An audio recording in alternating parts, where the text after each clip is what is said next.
कभी अपने गुरु और कभी अपने माता पिता की कभी बुराई करना मत। हमारे मम्मी पापा कितने बुरे क्यों हो, और हमें जो गुरु पढ़ा रहा है, जो आगे लेके जा रहा है, वो हमें कितना भी क्यों ना पीटते हो और कितना भी क्यों ना डांटते हो, लेकिन कभी बुराई मत करना। या तो उस व्यक्ति को जवाब दे देना कि नहीं, जो आप कह रहे हो वो गलत है, क्योंकि मैं 24 घंटा अपने माता पिता का काम करता हूँ, मुझे पता है कितनी देर डांटते हो, कितनी देर तक मुझे प्यार करते हैं।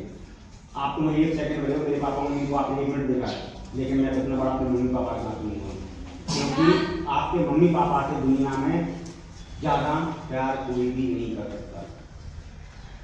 अगर आप अपने माँ बाप को चाहते हो और उनको गाली, कई बच्चे पहले माँ बाप को गाली देते, अब तो कोई नहीं देता, आपने मम्मी पापा को गाली पहले देते थे ना सब लोग, पर आप ऐसी हरकत नहीं करना।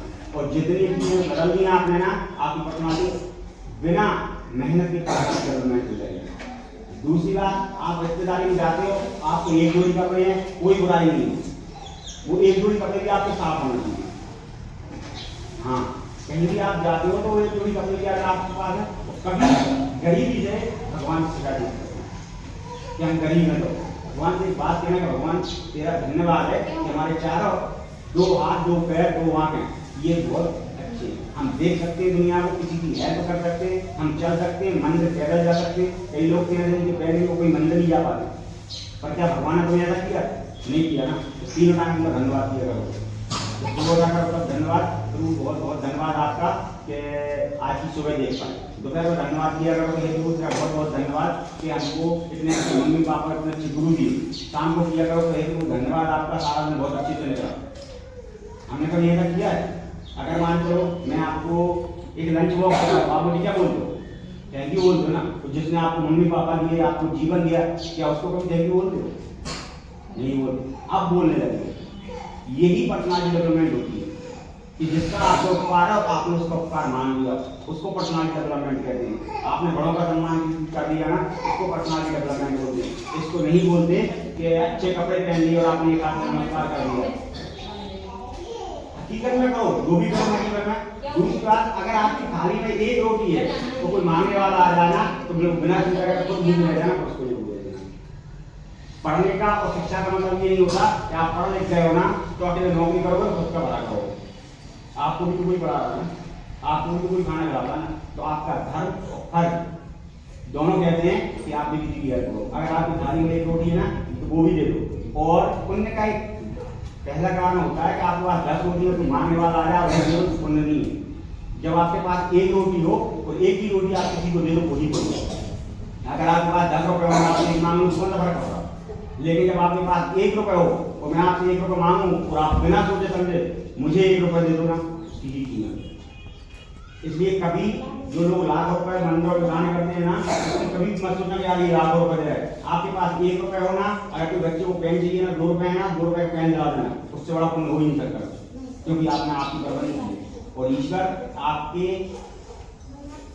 इतने सारे फल ले जाने से, प्रसाद ले जाने से खुश नहीं होते, वो खुश होते हैं आपकी भावनाओं से कि आपकी भावनाएं क्या है।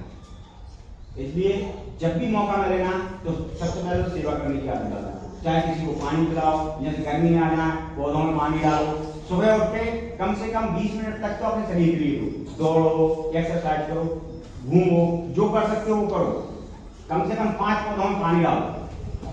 और घर में ज्यादा कुछ नहीं है ना, 10 दाने नहीं है तो लेके जाओ और चीजों को डाल के आओ। क्या आपने मेहनत की? अगर इतना काम कर दिया आप तो घूमने गए थे, लेकिन घूम के जब लौट के आए, जो लोग सारे दिन में भी इतना पुण्य का काम नहीं कर पाते थे, वो आप 5 मिनट में करके आओगे। और इन पुण्यों की कीमत जिस दिन ईश्वर देता है ना, तो लोगों को समझ नहीं आता। क्योंकि आपने अगर पक्षी को दाना खिलाया तो उसको खाया था? नहीं था ना, निस्वार्थ भाव था ना। हमारे मंदिर में मान चलो सुंदरकांड करवाएंगे, जल जलाएंगे, क्या कहते हैं भगवान हमारे का भला। लेकिन आपने चिड़िया को दाना खिलाया तो आपने सुनी का कहा था? विश्वास भाव से हम सेवा करते हैं, हम किसी को खाना खिलाते हैं ना, वही पुण्य कहलाता है ना, ये पुण्य नहीं कहलाता कि आपने पहले अगरबत्ती लगाई तो भगवान ने कह दी कि भगवान एक काम करिए हमारा मोड़ा हो गया। मतलब तुमने शादी का भगवान से पूछ करी नहीं करी ना, भगवान से पूछे। ये हमारे घर में हमारा फर्ज है कि हमें अपने बच्चे की शादी करना, ये परिवार के फर्ज है। एक बेटा होने के फर्ज, एक पति होने के फर्ज, एक पिता होने के फर्ज। लेकिन ईश्वर से कभी ये चीजें मत मांगना। ईश्वर से जब भी मांगो तो ये मांगना कि बस आप मेरे साथ में रहें। क्योंकि एक बात बताओ, जब अर्जुन सुनाया नहीं का नाम आपको, अर्जुन के संजय भगवान थे और दुर्योधन के संग सेना थी, जीता कौन था? 5 भाई देना, उनके पास लाख लोग थे, लेकिन जीता कौन था? अर्जुन। तो भगवान का साथ मानोगे, आप अकेले खड़े होकर के जीत जाओगे। कल मैं कर पूछूंगा मैंने क्या क्या बताया था आप लोगों को। इसलिए भगवान का साथ मानना, उनको कोई चीज मत मानना। वो जितनी भी जीवन में आपको वो चीजें मिलेंगी, वो आपके कर्म से मिलेंगी, भगवान नहीं देने वाला। आज आप मजबूरी ना जाओ शाम को भगवान को कैसे देने आएगा? कभी नहीं आएगा। आपके कर्म, आपकी पूजा होती है, आपके कर्म से ही आप आगे बढ़ो। आपका भाग्य भी आप नहीं देखते हो, भगवान नहीं देखते। अगर मान लो आप मैं होमवर्क दूं तो कल आप मेरे पास होमवर्क लेके आओ, क्या उसमें कुछ लेके लाओगे? मैं आपको नंबर दे दूंगा। ऐसा हो सकता है कि आप पढ़ के ना आओ और मैं आपको नंबर दे दूंगा, नहीं आपने 10 नंबर का पेपर पूरा कर दिया, नहीं दूंगा ना। तो भगवान का ही कोई सिस्टम है। जब हम कर्म ही नहीं करके भगवान के पास जाएंगे ना, भगवान क्या करेगा हमारी?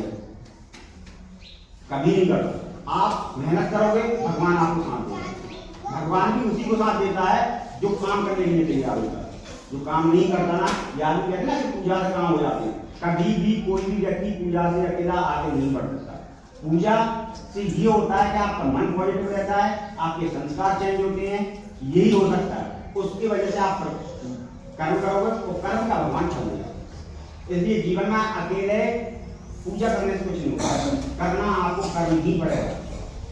भगवान को पूजा करो, भगवान को मानना जरूर, विश्वास कभी खत्म मत करना। कोई गर्दन पर तलवार रखे वो कहेगा भगवान के लिए, तो ये मत कहना भगवान नहीं कहना, भगवान है।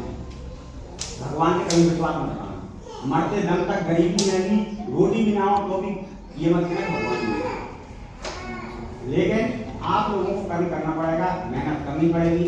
अगर अभी से आपकी जितनी उम्र है, अगर अभी से आपने इन बातों को दिमाग में रख लिया, तो मैं ज्यादा तो नहीं जा रहा हूँ, आप 21 साल की उम्र में पैसा वाला बन जाओगे। क्योंकि हम पैसा वाला बनने के लिए सिर्फ 5 साल में चलूंगी पूरी जीवन वाले। अगर 5 साल तक आपने एक लक्ष्य काम कर लिया, आपने सोच लिया कि मुझे ये बनना है, उसके लिए आप 5 साल काम करो। मुझे तो सर आर्मी में जाना है, उसमें डूब जाओ उस काम में। जैसे आप काम करते हो ना, कहीं घर बनाते हो, 2 घंटा खूब मेहनत करते हो, काम करता है कहीं, ऐसे ही आपको 5 साल तक उस काम में डूब जाना है। और आप 13 साल की उम्र से अपना लक्ष्य निर्धारित कर लो कि मुझे इस जगह पहुंचना, मुझे मास्टर बनना है, फौजी बनना है, जो भी बनना है, तो 5 साल उसका काम करते हो। तो आप 21 साल की उम्र 20 वाले बन जाओगे। विदेशों में यही होता है, वो 13 साल की उम्र से उनको बिजनेस देते हैं। और आप लोगों को इतनी मेहनत नहीं करनी पड़ेगी, आपको तो बिजनेस आपके घर में दिए जाएंगे। लोग आपसे पूछेंगे, आपसे सलाह मांगेंगे, ये तुम करके रहे हो, बस आप लोगों की पढ़ाई हो रही है। तो आज से आप लोगों ने क्या सीखा कि जितने भी काम करना है हमको ईमानदारी से करना। भगवान खाने में नहीं आता, काम हमें करना ही पड़ेगा। और हमें पर्सनालिटी डेवलपमेंट किसको कहते हैं ना, जहाँ हमारे संस्कार चेंज हो जाए, जहाँ हम बड़ों का सम्मान करने लगे, माता पिता का, गुरुओं का सम्मान करने लगे, तो समझ जाना आपकी ओरिजिनल पर्सनालिटी डेवलपमेंट भी दिखाने की नहीं। जैसे हम फिल्म देखते हैं ना, दिखती तो बहुत अच्छी है, लेकिन जब शूटिंग होती है ना, तो हम आधे हाथ तक नहीं बढ़ते, पूरा मशीनों का खेल होता है, पूरा कंप्यूटर का खेल होता है। तो ऐसी ही जो आजकल लोग पर्सनालिटी डेवलपमेंट करते हैं ना, वो सिर्फ दिखावे के लिए, लेकिन रियल नहीं है। अगर रियल पर्सनालिटी डेवलपमेंट देखेंगे तो संतों की देखना, क्या वो अच्छे स्कूलों में पढ़ने गए? क्या उनसे अच्छा कोई बोल सकता है? नहीं आए। उनसे अच्छी किसी के पास तर्क शक्ति है?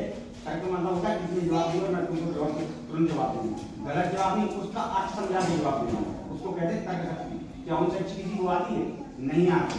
तो ये सारी चीजें संस्कार से आती हैं और हमारे कर्म से आती हैं। इसलिए आप लोग आज अपनी सारी चीजें चेंज करने की कोशिश करो।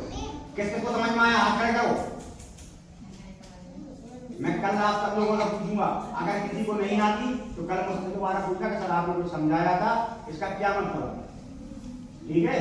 तो आज आपको क्या करना है? पर्सनालिटी डेवलपमेंट करना। और पर्सनालिटी डेवलपमेंट के लिए हमें क्या करना है? अपने संस्कार चेंज करने हैं, बड़ों का सम्मान करना है, दूसरे लोग देखें वो आपको कहें कि आप लोग समझदारी से पढ़ाई कर रहे हो। ठीक है?